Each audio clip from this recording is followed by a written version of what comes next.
Good morning, ma'am. It's nice to see you. Sana nandito kayo ngayon kasi gaya na sinabi ko kahapon, meron tayong field exam. Ayun si Chair Sam. Bakit ba kasi yung upuan ni Teddy? Kung sabihin absent na naman yan. Ano? Excuse po siya, ma'am. Nasa lamesa niyo po yung excuse Letter? Okay, babasahin ko kasi. Dear Chichiraka, kumusta sa kalabasa? Kaya ka lang ba? Wait kong ipagsabi-sayas na ititik makakajosan sa iskomple ang si Junakis ngayon. Narampa kami ni Mayochi at bet kong kadorfor si Junakis. Nag-ismod si Junakis na may periodical exeneria, luluwawa raw si Dachi. Sana iniglaban mo siya ng bonggang-bonggang especially na exeminarialus.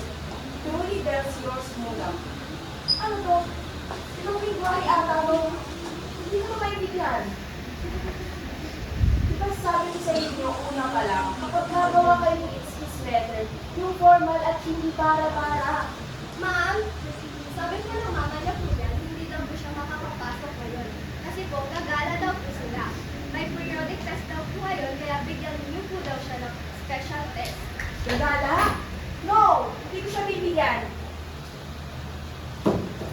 Okay, mag-start na tayo. Get one pass. Nerky ka na kasi Tenepel. Tahimik!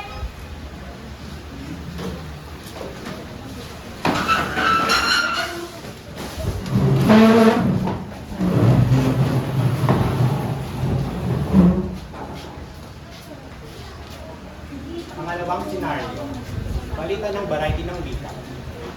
Isang driver ng kotse, aksidenteng nabangga ang harap na bus. Dahil sa takot, agad na umalis.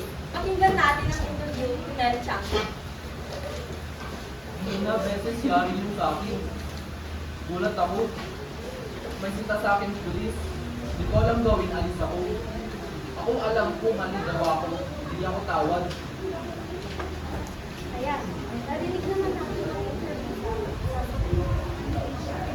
Pinafile ang violation na isasagot sa kanya.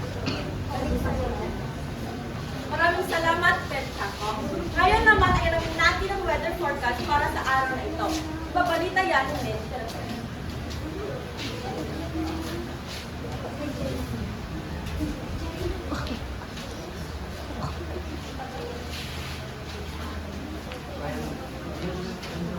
Thank you, Janica. Now here's today's weather. So basically, there's like a haba that is taking natin na to our side. It's specifically sa Luzon, so expect some sabulan here and there, and maybe some thunderstorms. Our temperature is around 20.4 degrees Celsius, so that's really malamig. And our humidity is around 87%. So of course, make sure that we are taking ingat, especially mga nasa Manila, because you know, it's really prone sa mga baha. So just watch out in case na may mga na magbaha sa mga areas dito. If you need to make request to the evacuation center, do it because that's for your safety. And kapag lalabas tayo, make sure that we are bringing an umbrella because ulan talaga. Anyways, that's for today's weather. Thank you, Janica. Maraming salamat, Lee. Rufa May Pinto, nagpiyansa at naghain ng not degree sa kasong kaugnay sa paglabag ng Securities and Regulation Code. Nakatutok, Raquel Vigilo. Naniniwala po ako noon na ang justice ay very fair. Kaya uwi na po ako. Go! Samantalang makalaya si Rufa May Quinto matapos makapagpiyansa, umabot sa 1.7 million pesos ang nagastos niya sa pagpiyansa ukol sa paglabag ng Securities Regulation Code. Kaugnay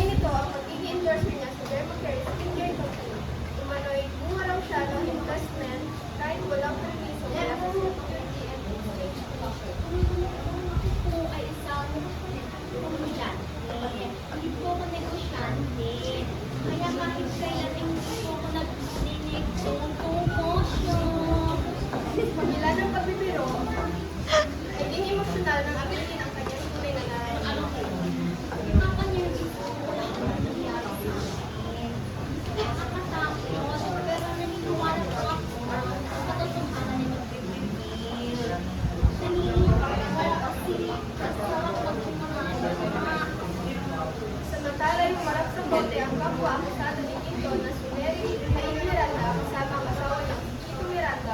Pinagpaliban ng korte ang ibabasasyon ng sakdal niya. Balik sa iyo, Jenny. Maraming salamat, Raquel. At doon nagtatapos ang aming balita. Hanggang sa mali, Eat, Eat,